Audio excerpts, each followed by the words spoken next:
Take care of your grandson and do the housework without complaining. That's all you're good for.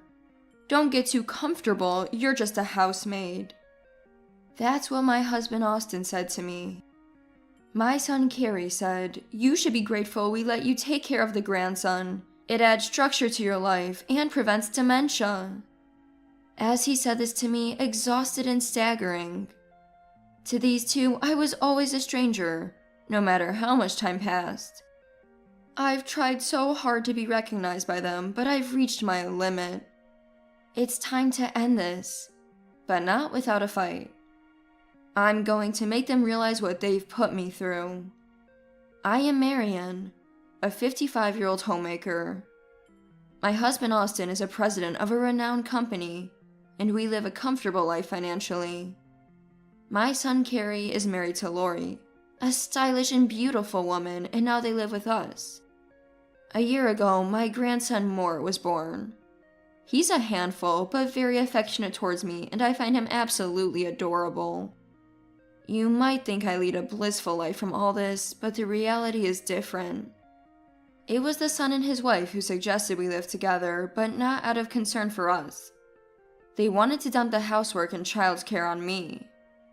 Lori's been tired since the baby was born. It's tough on her. So, Dad, is it okay if we move in here? Carrie asked, relying on my husband Austin. Austin readily agreed. Of course. We have spare rooms, and you're welcome anytime. When I was confused by the sudden discussion, Carrie said with a malicious smile, "Well then, I'll be counting on you for the housework and childcare, Auntie." Austin then added, laughing, "What a considerate son," whether he knew of his son's scheme or not. Carrie calls me Auntie because he and I are not related by blood. His real mother left when he was 5, and I came into this house when he was 8. I was 33 at that time. The sudden arrival of a strange woman must have been confusing for Carrie. It's understandable. I felt sorry for Carrie, who lost his mother at a young age, and tried to be as kind as possible, but he never warms up to me and has always been defiant.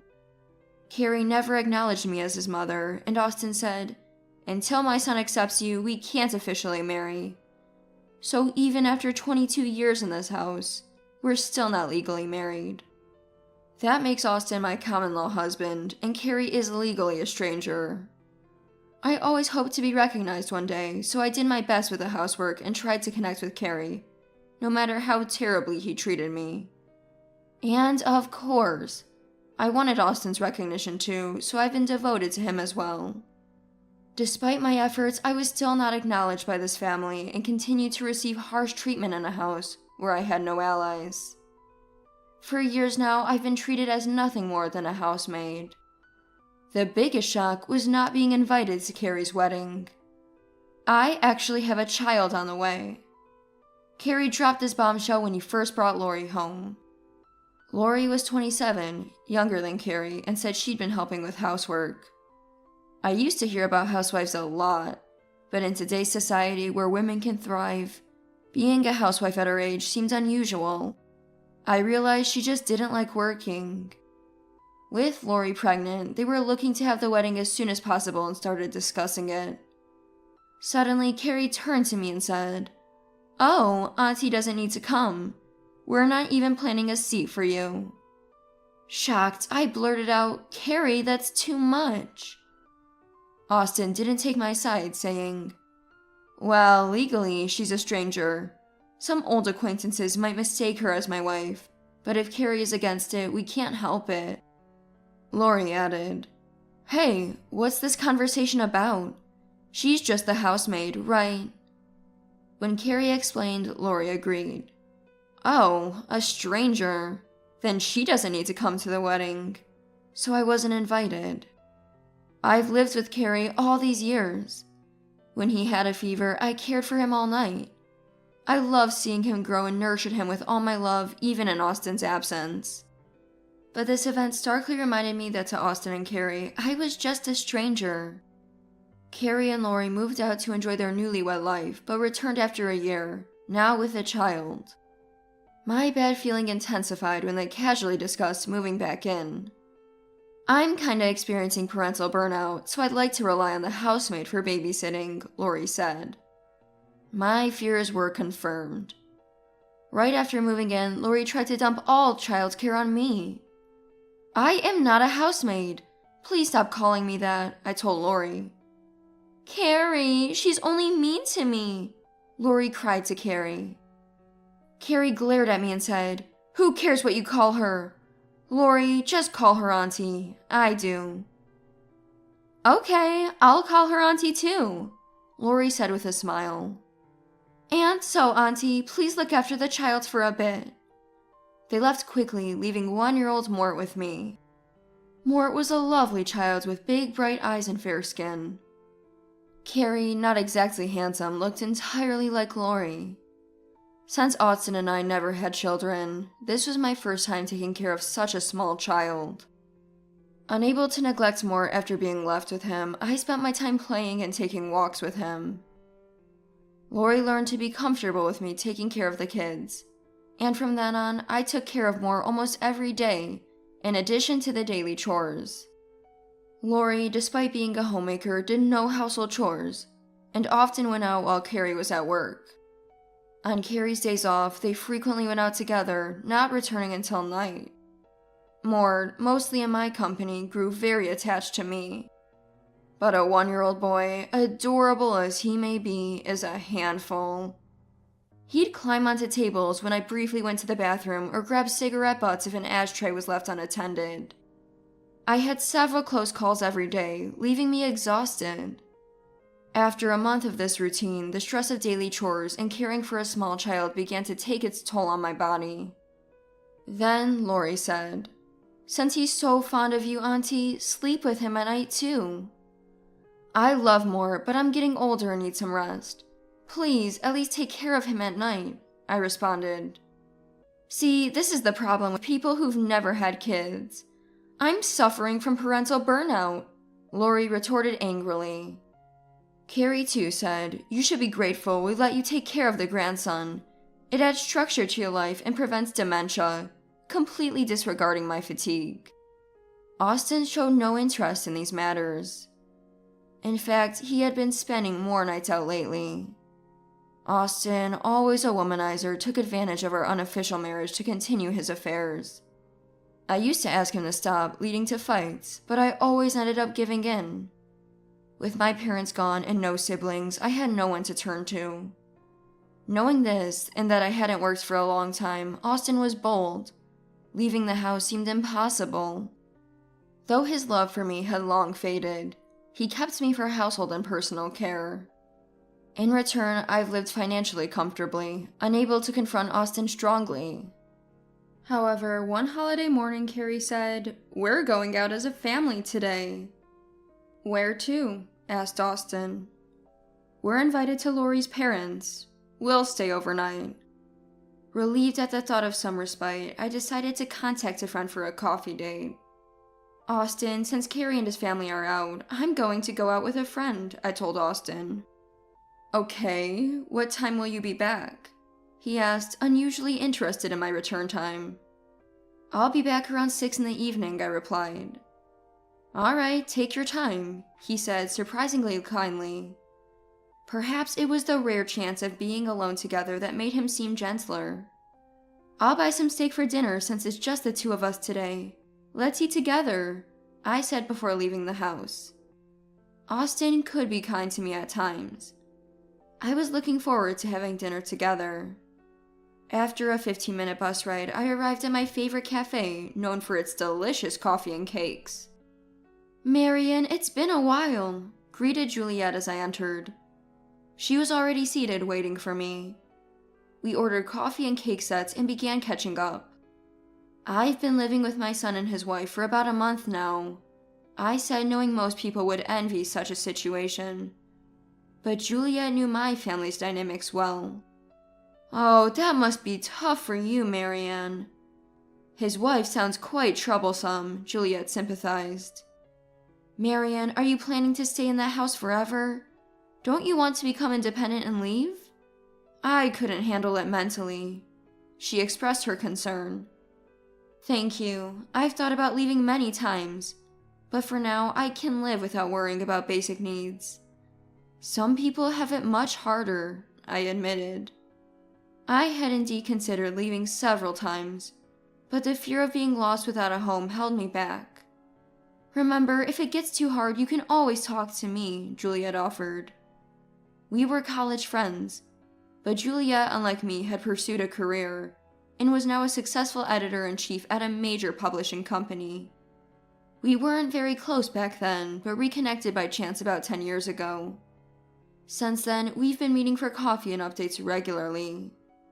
She was a valuable friend who patiently listened to my family grievances without judgment. Our time together was uplifting, and I felt refreshed from the usual stress.